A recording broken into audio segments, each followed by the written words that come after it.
자, 여러분들과 함께 로마서 2장 17절부터 29절까지의 말씀을 살펴보도록 하겠습니다. 사도 바울은 수사학적 표현으로 가상의 대상인 너라는 존재를 통해서 율법을 소유했지만 그러나 율법을 지키지 않고 있는 가상의 너에 대해서 굉장히 고발을 하고 정죄를 했습니다. 그런데 17절에 오면 그 대상이 바로 유대인이다라는 것을 분명하게 밝히고 있습니다. 17절에 보면 유대인이라 불리는 내가 율법을 의지하며 하나님을 자랑하며, 지금까지 그 가상의 대상이었던 너가 바로 유대인이다, 유대교다, 이것을 사도 바울이 정면으로 고발하고 있는 것입니다.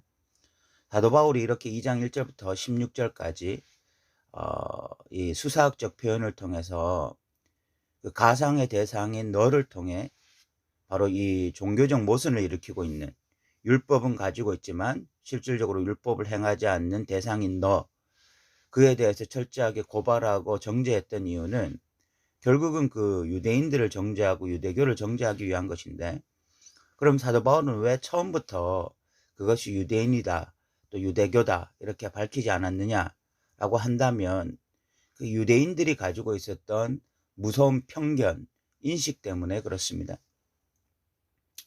유대인들은 선민 사상에 빠져 있었습니다. 그들은 분명히 자기들은 하나님의 백성이라고 확신을 하고 있었습니다. 확신이 있었고, 그리고 그들에게는 실질적으로 율법이 있었고, 그들은 실질적으로 구약에서는 선민이었고 택한 백성이었습니다. 구약의 역사가 그들을 증명하고, 아브라함의 자손이라는 것이 또한 증명하고, 그들의 할례가 그것을 또 증명하고, 또 그들이 율법을 가지고 있다는 것이 또 하나님의 백성인 것을 증명하고, 그러니까 그들은 어떤 그 자신들이 가지고 있는 분명한 확신 속에 있었기 때문에 그들의 모순에 대해서 처음부터 말을 한다고 하면 들을 사람이 아무도 없었던 것입니다. 자기들이 가지고 있는 자기들만의 확신 때문에 사도 바울이 처음부터 유대인 너희는 이렇다라고 말을 하면은 그것에 대해서 귀를 기울일 사람이 없었던 것이죠. 그래서 사도 바울은 이 철저하게 수사학적 표현을 통해서 그 너라는 사람의 모순을 드러냄으로써 유대인들의 편견, 그런 어떤 잘못된 확신을 깨려고 했던 것입니다. 중요한 것은 자기 확신이 아닙니다. 과거의 역사도 아닙니다. 중요한 것은 지금이 중요한 것입니다. 오늘날 그리스도인들이 자기는 택한 백성이다 라고 말을 합니다. 자기는 택한 백성이다. 왜 그러냐? 라고 질문을 하면은 결국은 내가 하나님을 믿기 때문에, 그 하나님을 믿는 것에 대한 확신이 있기 때문이다 라고 말을 합니다. 그리스도인들이 자기는 택한 백성이고 구원받은 자다라고 말할 수 있는 그 근거가 자기가 그렇게 확신을 하고 있다는 것입니다. 자기는 믿고 있고 그 믿는 것에 대한 확신이 있기 때문에 자기는 하나님의 백성이다, 이렇게 이야기를 하는 것입니다. 그런데 중요한 것은 자기 확신이 아니에요. 중요한 것은 그가 지금 어떻게 살아가고 있는가 하는 것입니다. 그가 정말 하나님의 백성다운 어떤 삶의 증표들이 나타나고 있는가? 믿음의 행보가 있는가? 믿음의 사람다운 모습이 있는가? 그것이 중요한 것입니다. 자기 확신이 중요한 것이 아니라 믿음의 사람다운, 성경이 말하는 그 믿음의 정의다운 그런 모습들이 있는가가 중요한 것인데, 그런 것에 대해서는 별로 관심이 없습니다. 그것이 중요하지 않다고 생각해요. 자기가 믿고 있다라고 하는 확신, 그것이 중요하고, 그것이 있으면 자기는 선택받은 백성이고 구원받은 백성이다, 이렇게 이야기하는데, 실질적으로 우리가 2장 17절부터 29절까지를 살펴보면 자기 확신이 중요한 것이 아니라, 표면적 유대인이 중요한 것이 아니라 이면적 유대인이 중요하다는 사실을 분명히 알게 되어집니다. 오늘 우리가 2장 17절부터 29절까지의 이 유대인들의 모순, 이 유대교의 모순을 통해서 오늘날 기독교의 모순과 거의 흡사합니다. 여기서 그냥 유대인을 기독교인으로 바꾸어도 전혀 이상할 것이 없는 것처럼 느껴지거든요. 오늘 이 말씀이 우리에게 반면교사가 되어져서 우리가 자기 확신에 빠지고 과거의 역사에 빠지고 그런 것에 어떤 휘말려서 진짜 우리가 구원받았는지 안 받았는지를 점검하지 못하는 그런 어리석은 자리에 있지 않기를 원합니다. 과거의 한국교회의 영광, 과거에 하나님이 한국교회에 하셨던 일, 그런 것들이 우리에게 중요한 것이 아니고 오늘 내가 어떤 확신을 가지고 있는 거가 중요한 것이 아니라 오늘 이 2장 17절부터 29절 말씀을 통해서 내가 지금 어떤 신앙생활을 하고 있는지가 정말 중요하다는 사실을 깨달아서 우리가 이 말씀에 비추어서 자기를 점검할 수 있는 그런 시간이 되었으면 좋겠습니다. 일단 이 유대인들의 특징을 살펴보면 17절에 보면 유대인에 불리는 내가 율법을 의지한다. 표면적으로 보면 이 사람들은 율법을 의지하고 있는 상태. 다른 종교가 가지고 있는 경전과는 비교도 할 수 없을 만큼 비교 자체가 안 되는, 우리는 진리의 말씀을 가지고 있다. 신의 산에서 하나님이 직접 계시해 주신 그 율법을 우리가 가지고 있다라고 말을 하면서 율법을 의지하고 있다는 것입니다. 또 이 사람들은 하나님을 자랑하고 있다. 우리는 유일하신 여호와를 섬기고 있다. 우리는 창조주 하나님을 섬기고 있다. 우리는 성실하신 하나님, 인자하신 하나님, 은혜 베푸시는 하나님, 선민을 끝까지 책임지시는 하나님, 언약에 신실하신 하나님, 그런 하나님을 믿고 있다라고 하면서 하나님을 또 자랑한다는 것이죠. 또 이 사람들은 율법의 교훈을 받아 하나님의 뜻을 알고 지극히 선한 것을 분별하고 있다라고 자랑하고 있다는 것입니다. 이 사람들은 율법을 통해서 하나님의 뜻이 무엇인지 정확하게 알고 있다. 우리는 선하고 악한 것을 온전히 분별할 수 있는 사람들이다. 이렇게 또 자랑하고 있다는 것입니다. 그런데 세상 사람들은 모르고 있다는 것입니다. 자기들은 분명한 하나님의 뜻도 알고 있고 하나님의 진리에 대해서도 알고 있는데 세상 사람들은 다 맹인이다. 이방인들은 다 맹인이고 지금 진리가 뭔지도 모르고 저렇게 세상적으로 살아가고 있다. 그래서 19절을 보면 맹인의 길을 인도하는 자요 어둠에 있는 자의 빛이다, 이렇게 생각을 하고 있다는 거죠. 그리고 또 20절에 보면 율법에 있는 지식과 진리의 모범을 가진 자로서, 자기들이 모범이다는 거죠. 세상 사람들도 자기들처럼 살아야 되는데 진리를 가지고 있고 진리의 모범을 가지고 있는 자, 그런 모범적인 사람들, 이 사람들이 유대인이라고 생각하는 거죠. 그리고 어린 나이의 선생이라고 생각하는 것은 세상 사람들은 진리가 없기 때문에 다 어린 나이처럼 분별하지 못한다. 그래서 우리가 참 선생이다, 우리가 참 교사다, 이렇게 생각을 하고 있다는 것입니다. 이것이 지금 유대교의 특징입니다. 우리에게는 최고의 말씀인 율법이 있다. 우리는 창조주 하나님을 믿고 있다. 우리는 이 세상의 통치자이신 만왕의 왕이신 하나님을 믿고 있다. 유일하신 여호와 참된 신을 믿고 있다. 그것을 또 자랑하고, 또 우리는 하나님의 뜻을 알고 있다. 선악을 분별할 수 있다. 우리는 세상 사람들과는 완전히 다르다. 저들은 진리를 모르고 살아가고 있지만 우리는 진리를 알고 있고 우리는 참된 삶을 살고 있지만 저들은 아직도 천지를 분간하지 못하는 어린 나이와 같다. 그렇게 스스로 믿고 있다는 것입니다. 스스로. 20절에 보면 마지막에 스스로 그렇게 믿는데 사도 바울은 이것이 지금 유대인들이 가지고 있는 생각인데 21절부터 유대인들의 실상에 대해서 말을 합니다. 이스라엘이 지금 철저하게 어떤 종교적으로 이런 생각들을 가지고 있는데 사도 바울은 종교적인 문제가 아니라 삶의 문제를 끄집어냅니다. 종교적으로 이들이 그렇게 생각하고 그런 편견에 빠져 있는 것에 대한 문제를 고발하는 것이 아니라 그들의 삶에 대한 이야기. 도대체 그러면 그들이 어떤 삶을 살고 있느냐? 이렇게 하나님을 자랑하고 이렇게 율법을 자랑하고 이렇게 하나님의 뜻을 분별한다고 말하고 정말 선악을 분별한다고 말하는 이 사람들이 삶은 도대체 어떻게 살고 있느냐, 그것에 대해서 사도 바울이 21절에 말하는데, 21절에 보면 다른 사람들을 가르치는 내가 내 자신은 가르치지 아니하느냐, 도둑질하지 말라 선포하는 내가 도둑질하느냐. 이 사람들이 우리 정말 최고의 말씀인 율법을 가지고 있다. 우리는 유일하신 여호와를 섬기고 있다. 하나님의 뜻을 분별하고 있다.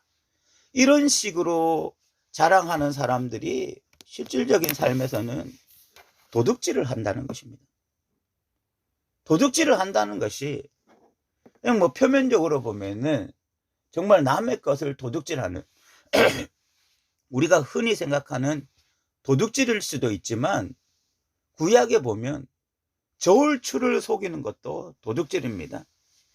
장사를 하는데 남을 속이는 것입니다. 원래 500원에 팔아야 될 것을 1000원에 팔고 2000원에 파는 것도 도둑질입니다. 그런 식으로 남을 속여가는 것, 남을 속여서 장사하는 것, 그것을 구약에서 저울추를 속이는 것이라고 말을 합니다. 그런 거 도둑질이거든요. 그러니까 이 유대인들의 특징이 뭐냐면은, 우리는 최고의 경전, 정말 다른 종교와는 비교도 할 수 없는 율법이라는 것을 가지고 있다. 여호와 하나님의 여호와 창조주 하나님을 섬기고 있다. 우리는 하나님의 뜻을 알고 있다. 이렇게 이야기하면서 실생에 가서 장사를 하면 뭐 사람 속이는 거 너무 쉬운 일인 것입니다. 저울추 속이는 거, 이런 거 별거 아닌 문제로 생각하는 것입니다. 저울추 속이고 남 속이고 그래서 장사해서 배불리 먹고 부자 되고, 이 생각을 누가 가지고 있냐면 이방인들이 가지고 있는 것이거든요. 세상 사람들이 그런 생각으로 살아가는 거거든요. 세상 사람들은 남 속이는 거 이런 거 별로 큰 문제라고 생각하지 않습니다. 뭐 저울추 좀 속이는 거, 이거 뭐 장사에 다 통용되는 문제라고 생각하거든요.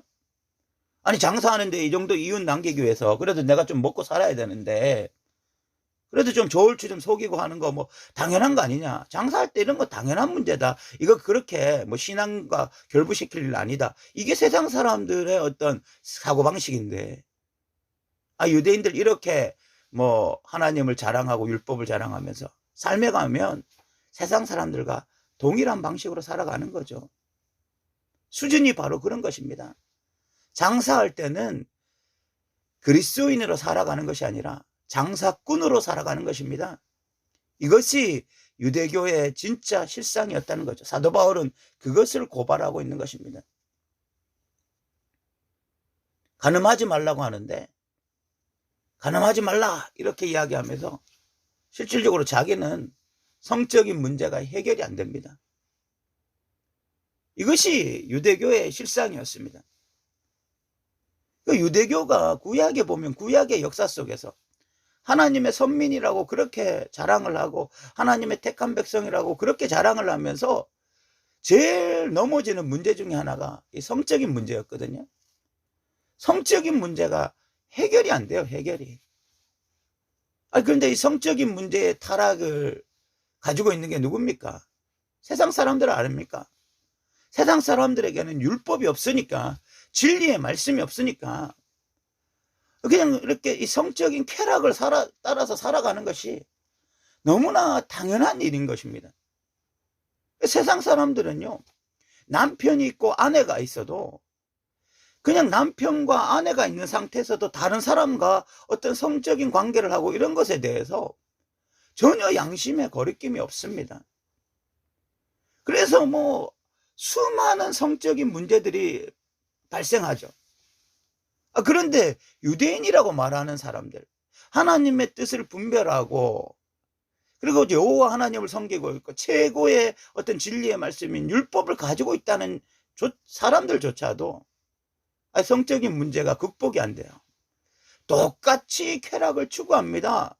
아내가 있고 남편이 있는데도 똑같이 다른 사람들과 엉뚱한 짓을 해대는 것입니다. 이것이 유대인들의 실상이었습니다. 세상의 쾌락을 추구하는 사람들이나 뭐 유대인들이나 똑같은 거예요. 장사할 때 거짓말하고 성적인 문제 해결 안 되고. 그래서 사도 바울이 결국 하는 말이 뭐냐? 율법을 자랑하는 데가 율법을 범함으로 하나님을 욕되게 하느냐. 그래서 하나님의 이름이 너희 때문에 이방인 중에서 모독을 받는다. 그러면서 사도 바울이 이제 25절부터 29절까지 중요한 이야기를 합니다. 율법을 행하면 할례가 유익하나 만일 율법을 범하면 내 할례가 무할례가 된다. 그 유대인들이 자랑하는 게 뭐냐면 나 할례 행했다 하는 것입니다.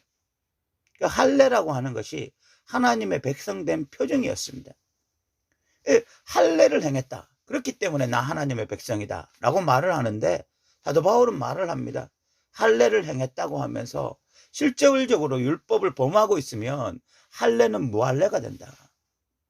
그리고 무할례자라고 할지라도 하나님이 주신 마음의 양심을 따라서 율법이 뭔지 모르지만 율법의 정신을 지켜가고 율법의 원리를 지켜나가면 그 사람이 할례자가 된다.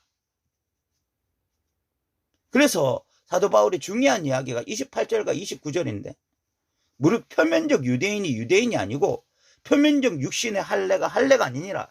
오직 이면적 유대인이며 할례는 마음에 할지니 영에 있고 율법 조문에 있지 아니한 것이라. 그 칭찬이 사람에서가 아니요 다만 하나님에게서니라. 표면적 유대인이 있고 이면적 유대인이 있다는 것입니다. 표면적 유대인이라는 것이 뭡니까? 17절부터 그 20절까지 난 율법을 자랑한다. 나 하나님을 자랑한다. 나 하나님의 뜻을 알고 있다. 나 선악을 분별한다. 나 세상 사람들과 다르다. 이렇게 철저하게 선민의식에 빠져 있고 종교적인 사람이라고 자신을 확신하게 믿고 있습니다. 그런데 이 표면적 유대인들의 삶의 특징이 뭐냐? 삶으로 가면 거짓말하는 것입니다. 거짓말 쉽게 하는 것입니다. 도둑질하는 것입니다. 간음하는 것입니다. 세상 사람들처럼 세상의 원리를 따라서 살아가는 것입니다. 이것이 표면적 유대인들입니다. 그러면 이면적 유대인이라는 것이 무엇입니까? 마음의 할례를 받은 것입니다. 표면적으로 할례를 받은 것이 아니라 마음의 할례를 받은 것입니다. 마음의 할례를 받았다는 것이 뭡니까? 예레미야 31장에 보면 마음의 할례를 받았다는 것은 마음의 말씀이 담겨져 있다는 것을 말하는 것입니다. 마음의 말씀이 담겨져 있어서 그 진리의 말씀을 온전히 깨달아 삶에 적용해 가는 것입니다. 마음의 할례를 받았기 때문에 삶 속에 그 말씀이 적용이 되어집니다. 진짜 여호와를 경외하고 진짜 말씀을 순종하기 때문에 진짜 말씀의 의미를 깨달았기 때문에 진짜 말씀이 진리라고 믿기 때문에 삶에 가면 도둑질하지 않습니다. 장사할 때 거짓말하지 않습니다. 저울추를 속이지 않습니다. 간음하지 않습니다. 성적인 것에 휩싸여서 살아가지 않습니다. 그것이 진짜 이면적 유대인들입니다.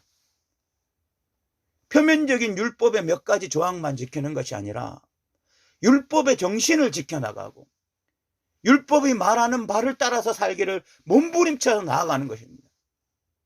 이것이 진짜 이면적 유대인들의 삶의 특징인 것입니다. 그런데 이 유대인들의 특징이 뭡니까?